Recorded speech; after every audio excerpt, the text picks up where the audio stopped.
in class we were talking about Michelangelo, who spent the early part of his career in his hometown of Florence, the first 20 or so years of his working career, up to 1505. His David was completed at the end of that tenure in Florence, and was made at the same time that Leonardo was working on the Mona Lisa. These two people were in the same town at the same time, which is sort of fascinating to simply imagine. But as I said, Michelangelo left Florence in 1505. The reason that Michelangelo had left was that he had been summoned to Rome by the Pope, Pope Julius II, who wanted Michelangelo to come and work on his tomb, sculpted figures for a grand tomb for the Pope. The original plan, devised certainly in consultation with Pope Julius by Michelangelo, was for a 3-story structure with 28 over-life-size figures decorating 3 different stories.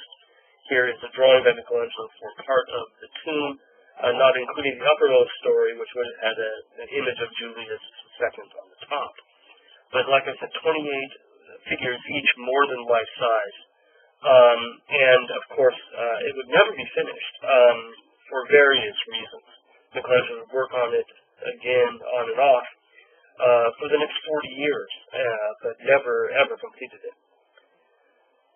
As I mentioned, it is a 3-story tomb. The ground floor had a series of figures that were captive slaves taken captive. And in the intro to the text, one of these is illustrated, and you can see that Michelangelo never completed it because, again, as I mentioned, the original plan for the tomb was never carried out.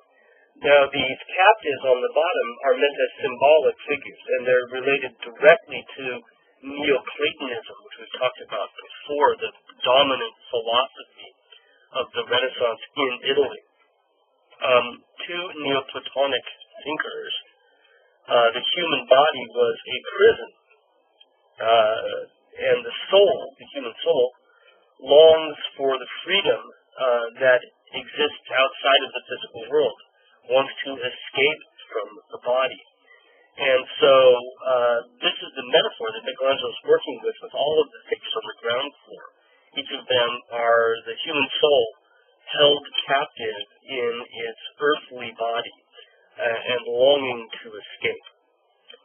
He may have liked it unfinished because it certainly adds to that metaphor, just as the Neoplatonic soul longs to escape from its earthly trap.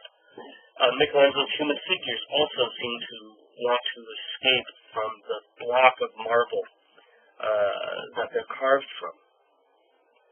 Some of the other figures are more fully finished.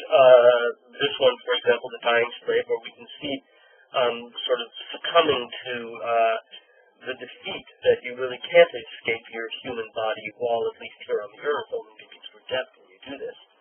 But you can see that it sort of looks like a tank top that he's wearing, but what that is the bonds of earthly existence that the figure cannot escape from. In another of these slaves, we can find a figure still struggling very hard against those same sorts of straps that bind it to the earth. These are all figures, again, each one about 8 or 10 feet tall, that would have lined the ground floor of Pope Julius' tomb, had it ever been finished. Well, the final version wasn't completed until 30 years after Julius had died.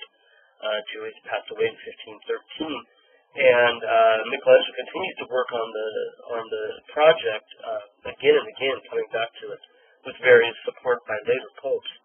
And this is the final version of the tomb of Pope Julius. It looks rather small, but you stand about the height of this figure's knee. And you can see that none of these slave figures are actually there anymore. And that's because, again, it was totally scaled back, and a lot of the work that Michelangelo had done was left abandoned. When these works were abandoned by Michelangelo, other collectors began to move in. When we looked at Leonardo da Vinci, we talked about Francis I, the King of France, who had got Leonardo to come to his court. and be his court patron. He wanted Michelangelo to come as well, but simply couldn't, I guess, afford it, or Michelangelo couldn't make it up there. So what happened was that when the Julius tomb was left abandoned, he picked up some of the sculptures that had been left behind on that project. So these two slaves that we looked at are, in fact, in the Louvre Museum because Francis I had bought them when Michelangelo left them unused. We'll be looking a lot at Pope Julius as a patron of the arts. His single most ambitious project, begun under Julius's lifetime, but not completed until almost 50 years after his death, and even longer than that, really.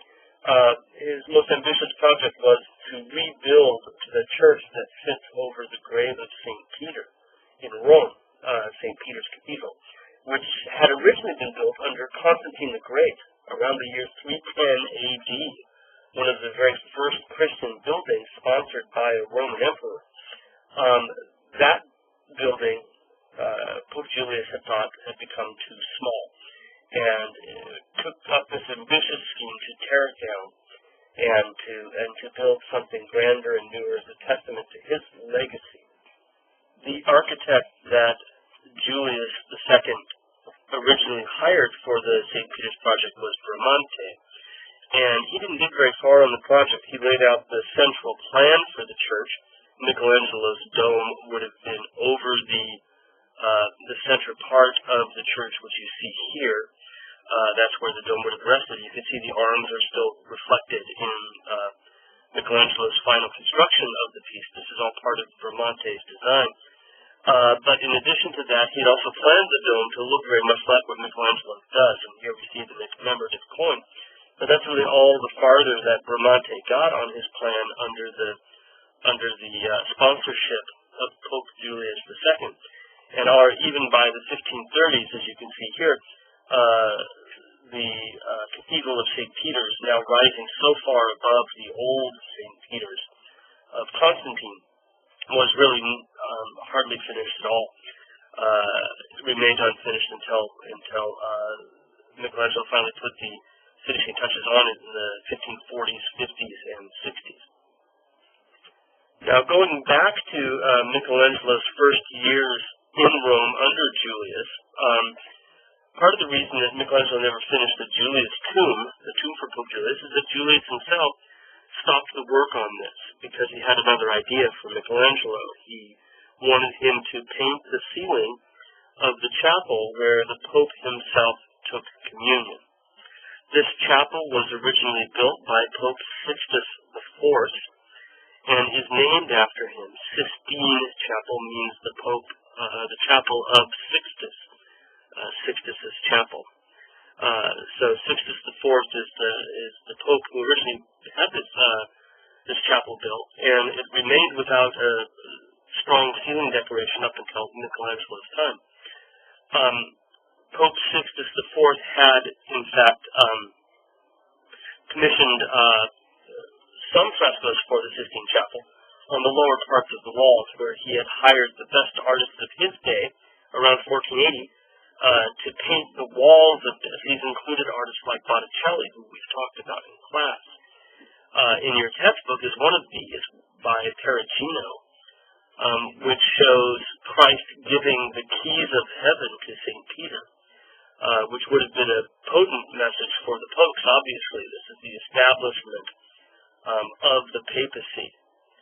So this was all that existed in the Sistine Chapel, were these frescoes on the lower walls. And in 1510, 30 years later, Pope Julius II gets Michelangelo to start working on the ceiling overhead above these earlier frescoes.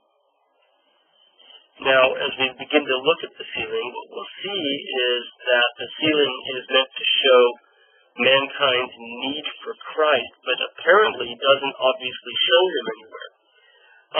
It's three basic parts to the overall ceiling layout. In the center, which I've highlighted here, are 9 scenes from the book of Genesis. And these detail the creation of the earth, the creation of man, and the original sin, the fall of man and its legacy. So that's what appears here.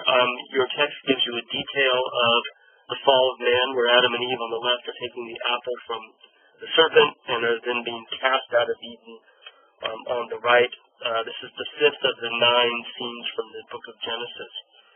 In the middle, on the sides and on the ends are prophets who foretold Christ, who foretold the coming of the Messiah. And so I've given you here the Delphic Sibyl. This is a Greek prophet, a female prophet, holding out her scroll and foretelling the coming of Christ. So we're leading our way there, right? The fall of man tells us why we need Christ. Here, these are pointing the way toward him. And then below, between them, and on the windows below, around the windows below, we have all of Christ's ancestors. Here, Jesse up above, David and Solomon down below, the ancestors of Christ. So everything leads us toward Christ without actually depicting him as the main subject of any of the scenes. I'm going to focus on the main scenes in the center, even though we could spend weeks looking at the different figures here. These images in the middle begin with the scenes of the creation. Here God is separating or creating the sun and the moon, the objects in the heavens. We see God on the right pushing them apart, surrounded by holy figures. God on the left moving over the planets himself. We see him actually here twice. It starts sort of with these images of the of creation, and they sort of read that direction from these figures toward the end. And as we get to the end, we end up with the outcome of mankind's sin, which is the flood. And the story of Noah, and then after the flood, how he is drunk and seen naked by his children and shamed. So the 9 scenes show us creation, the fall of man, and the outcome of mankind's sin. The most famous of these scenes is the creation of Adam, and I left a little detail from Noah there, so you can see how Michelangelo has orchestrated the scenes to make Noah's pose similar to Adam's pose at his creation, to visually show us that it is Adam's sin that led to Noah's shame. In Michelangelo's world, the earth is entirely dominated by the human figure. There's almost nothing in the way of landscape here. He's not that interested in landscape. He is instead interested in the human form. So the earth on the left is dominated by Adam. That sort of makes sense because Adam, the word in Hebrew, means earth.